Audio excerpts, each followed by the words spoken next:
In regards of training, we're going to be just doing shoulders today.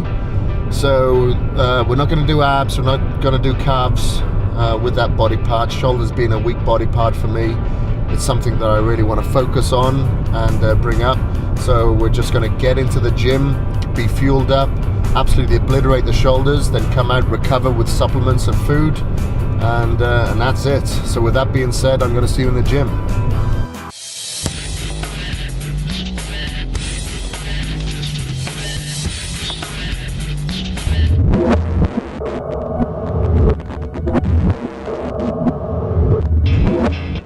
First exercise is a seated military press on a Smith machine. I start off every workout just making sure that I'm mentally prepared, and once you've got your head into the game, you'll want to get your body ready to go too by doing some warm-ups.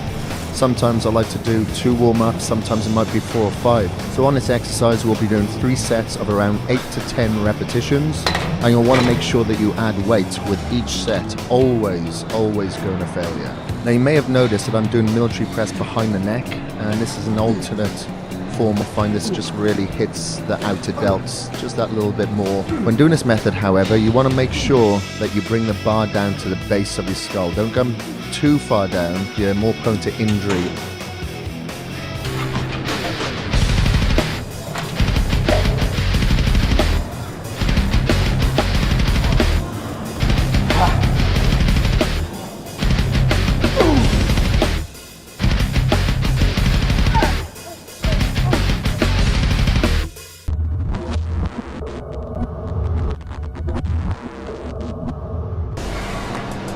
Marika's getting a pad now for this machine, because if you look, the handles are quite a far distance away from the actual bench there.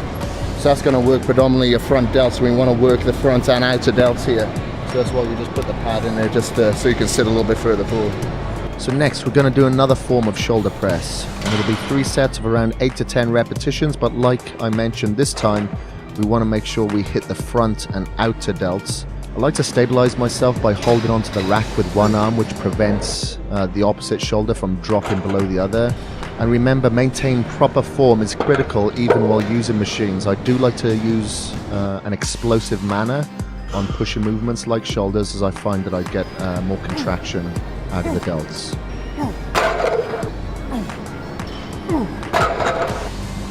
So on my last set, I've decided to do that drop set to failure.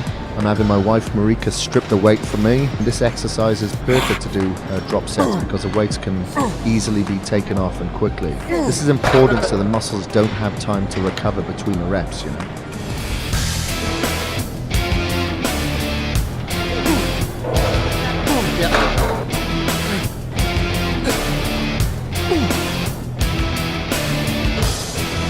Yeah.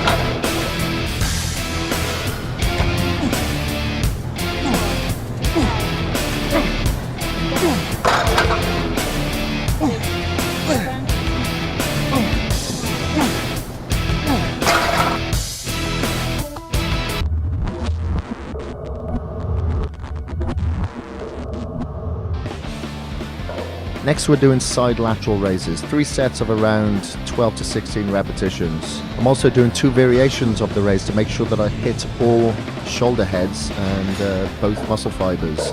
So each set of regular lateral raises will be followed up with a drop set where you choose a very light weight and you touch the dumbbells behind your back in order to really stretch the fascia of the delt muscles. Also make sure you keep your wrists rotated throughout the entire movement and pinch at the top, you know, rolling forward, and this will really isolate the delts. I am cheating a little bit, but I call this controlled cheating, just to make sure that I get the extra heavy weight up and I can really work on the negative a little bit.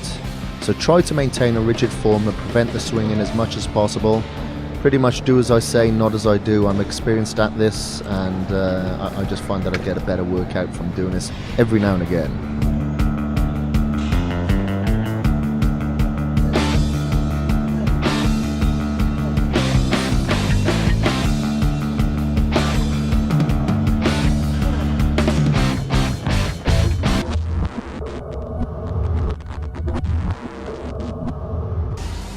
Next we'll be doing dumbbell shrugs, 3 sets of anywhere between 12 and 20 repetitions. I'm just going to failure. I'm not counting the reps too much. I'm just going as heavy as I can, squeezing at the top, and make sure I hit failure. And because of the downward pressure of the shrug movement, your grip is generally the first to fail. So make sure you use straps on this exercise. It really helps eliminate the pressure from your hand. You want to accelerate up, pinch, hold for a moment at the top, and then come down in a slow and controlled manner. So while I was doing shrugs, you'll notice what I do, I slightly lean forward and shrug. The main purpose is because I want to work a little bit further back over the traps. What we normally do is stand up straight, and then our next back exercise is normally bent right over like that. So we forget to get this angle. That's why I like to bend over slightly and just get that thickness in the upper back.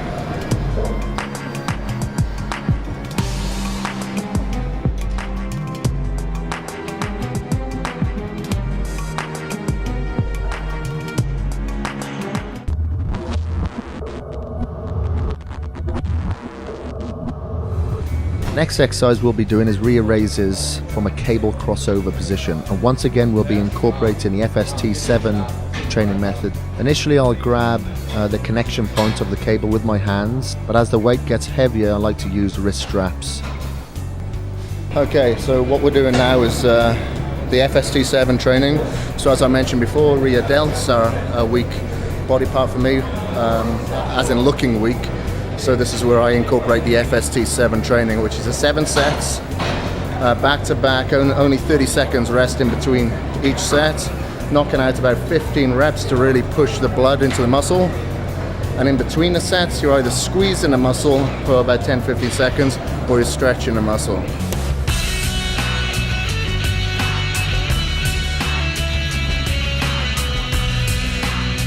With each set, I switch which arm is on top, just to make sure that both are worked equally.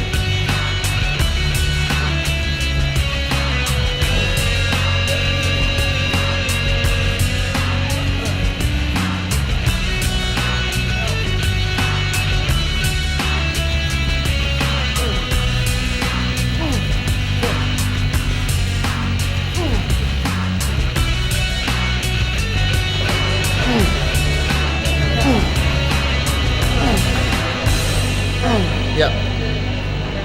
Oh, shit.